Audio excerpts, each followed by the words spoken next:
A watch that costs $500,000 gets deliberately destroyed by its own owner. Here's the twist that'll mess with your head. Richard Mille watches break constantly. The more they break, the more expensive they get.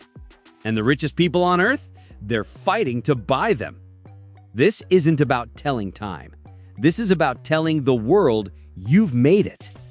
But stick around, because what you'll discover in minute 7 will completely change how you see luxury forever. You know that feeling when something's so expensive it doesn't make sense anymore? Like when you see a banana duct taped to a wall selling for $120,000. Welcome to the world of Richard Mille, where physics meets insanity, where billionaires become teenagers, and where a Swiss watchmaker convinced the world that fragile equals valuable. This story has betrayal, engineering genius, and one man's obsession with making watches that shouldn't exist. But in Scene 4, you'll see why rich people want these watches to break. Buckle up. Richard Mille didn't start as a watchmaker. He was a watch salesman who thought luxury watches were boring. Picture this. It's 1999. Every luxury watch looks the same.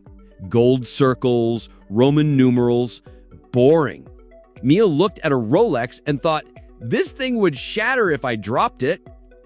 But here's what nobody expected. Mille had been studying Formula One for years. He was obsessed with carbon fiber, titanium, and materials that could survive 200-mile-per-hour crashes. So he had a crazy idea. What if we made watches like Formula One cars? But here's where it gets weird. Instead of making them tougher, they made them look fragile. Transparent cases, exposed gears, skeletonized everything. Theory was simple. If people can see how complex it is, they'll pay more for it. And then Mille made his first genius move. He called his watches racing machines for the wrist, not timepieces, racing machines. When Mille announced his first watch in 2001, the Swiss watch industry didn't just laugh, they declared war. The president of the Swiss Watch Federation literally said, "This is not watchmaking. This is engineering madness." See, Switzerland had spent 300 years perfecting the art of hiding complexity. Make it look simple, elegant, traditional. Mille did the exact opposite. He took a $50,000 Patek Philippe, stripped away all the elegance, exposed all the guts, and charged 4 times more. The Swiss masters called it barbaric. Mille called it honest. But here's the kicker. While the Swiss were complaining, Mille's first watch, the RM001, sold out its entire production run in 6 months. Price tag? $180,000. That's like a street food vendor outselling McDonald's by charging $500 for a burger.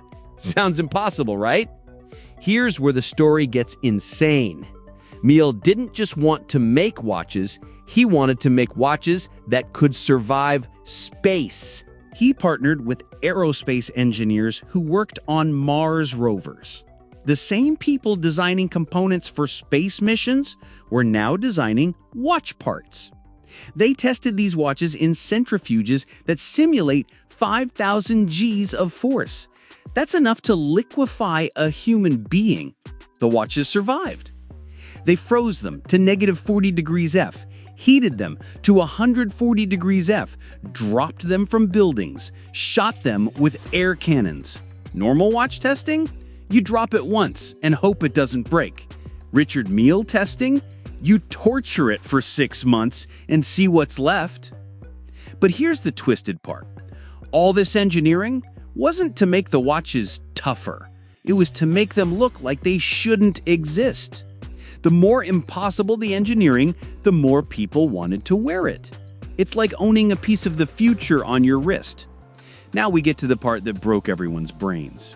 Richard Mille watches are famous for breaking. And that's the point? Rafael Nadal wore his $690,000 Richard Mille during Wimbledon. Every serve, every swing, every victory celebration, The watch took a beating that would destroy any other timepiece. Cracked case, bent hands, scratched crystal. Any normal brand would call that a catastrophic failure. Richard Mille called it the best advertisement they ever got. Because when a $700,000 watch survives being smashed by a tennis racket 200 times per match, suddenly every billionaire wants to test their own limits. It became extreme sports for your wrist. The more damage your Richard Mille showed, the more stories you could tell. See this crack? That's from my helicopter landing in Monaco. This scratch? Yacht racing in the Caribbean. The watch became a trophy case for your adventures. But here's the real secret sauce. Richard Mille makes about 4,000 watches per year total.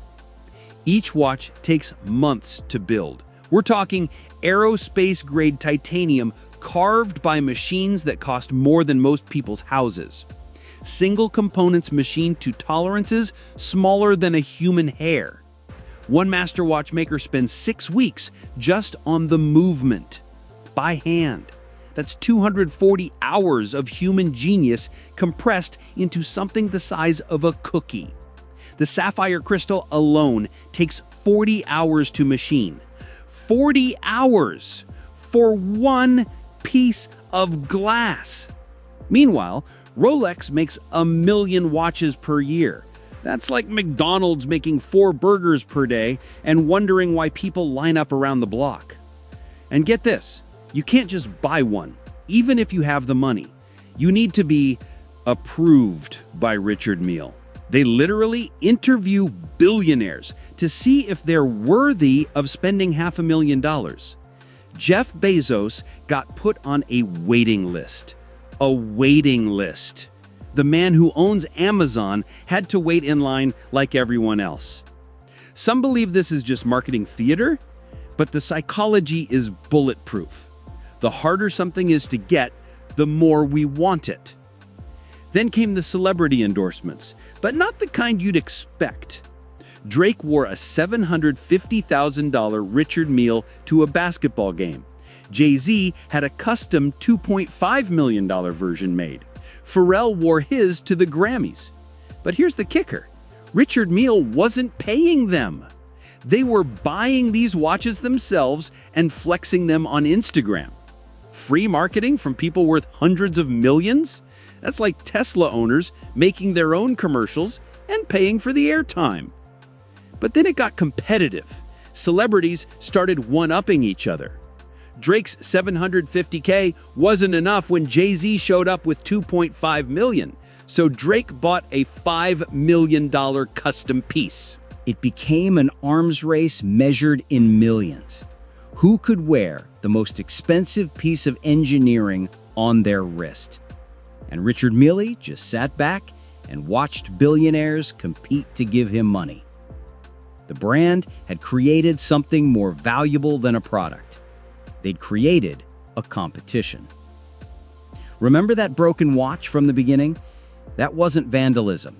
That was a $2 million Richard Mille being stress tested by its owner. Because at Richard Mille, destruction equals validation. Every crack proves the engineering. Every scratch tells a story. And the most expensive Richard Mille ever made? The RM UP01 Ferrari. $2 million. The thinnest mechanical watch in the world at just 1.75 millimeters thick. But that's not even the ceiling. Custom pieces have sold for over $20 million at auction. $20 million for a watch that tells the same time as your iPhone. But here's what nobody talks about. These watches aren't just surviving their owners' adventures. They're inspiring them.